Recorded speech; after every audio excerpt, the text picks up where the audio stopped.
name is Aurora Jones and I work at SGS College as a maths GCSE teacher. So I was involved in the social media research project, and the idea was to find out if or how social media could impact our students' learning experience, how to improve their motivation and engagement inside and outside timetabled lessons. So I'm going to share some positive points about this research project. I mean, first of all, it has been a delight working with teachers from different establishments, different colleges, and learning from one another.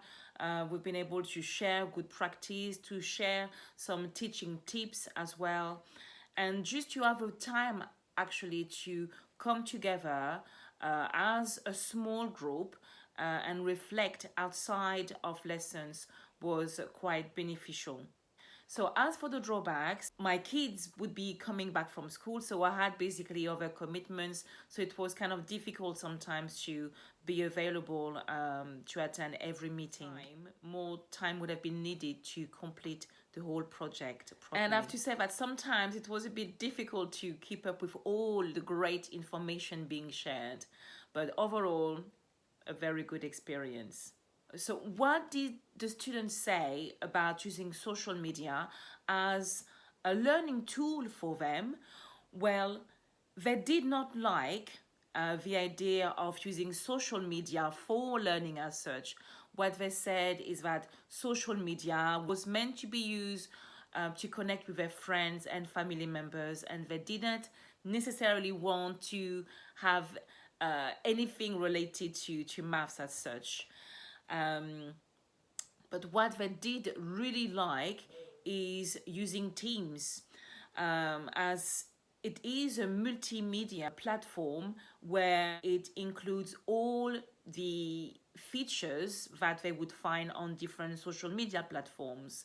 So for instance, they really enjoyed the private messaging feature on Teams, as well as the use of emoji, GIFs.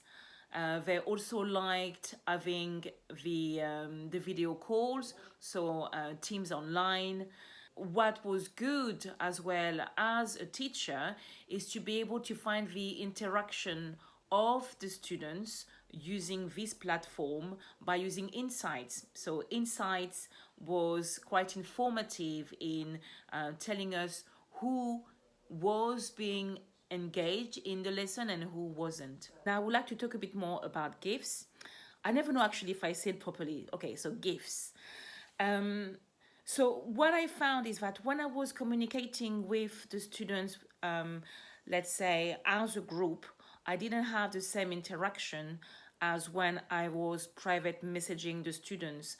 And what is very interesting is that even if we are in a kind of virtual world, virtual environment, students, and I guess all of us, are still looking forward to have this like one-to-one interaction, and the private messaging feature on Teams was enabling this type of communication, and especially GIFs made it even more personal.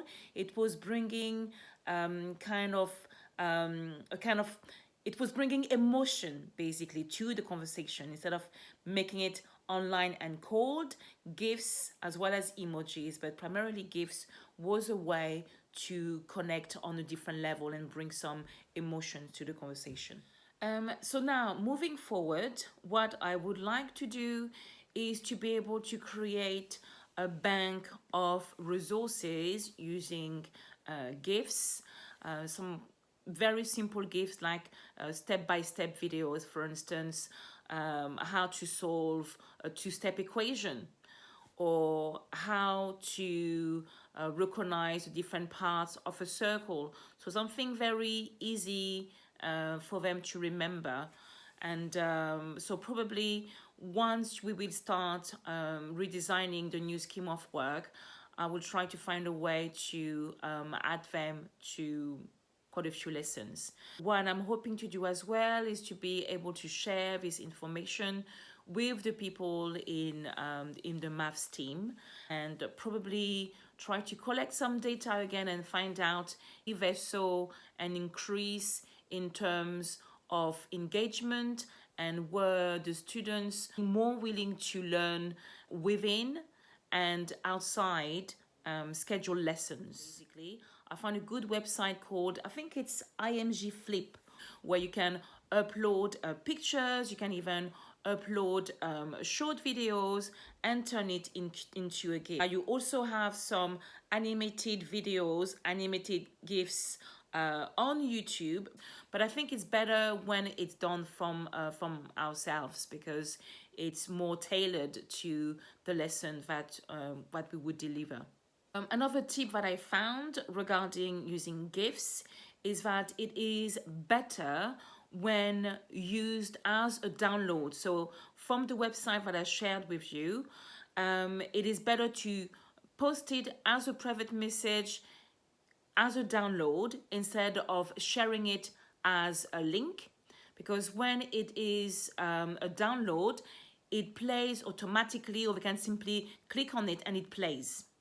Whereas when you click on the link, for what I found from experience, is that it was sending you to the actual website where you created the GIFs from, and it's just like a disconnect, there is like one step further or two steps further, which are not necessary. I think as a download, the student simply clicks on it by curiosity, and then you've got the different steps showing up directly. I have a question where I would like to find out if there is a way where using Teams, as we said, it encompasses so many great features to enable communication online with the students. But my question is, does Insight work in a private chat? In other words, is it able to track the level of activity through private messages? I need to find out if there is a kind of app which would work as a kind of autoresponder, where it would send or broadcast a message automatically to all the students, as if, I send them a message, personal message individually, as well as tracking the activities. So yes, it has been a great experience. We had Xen as our team leader, even if he said he wasn't our team leader, but yes, he was. And it was great. I would recommend anybody who has the time to get involved in project research and liaise with other teachers in different establishments. Thank you very much for listening. Bye-bye.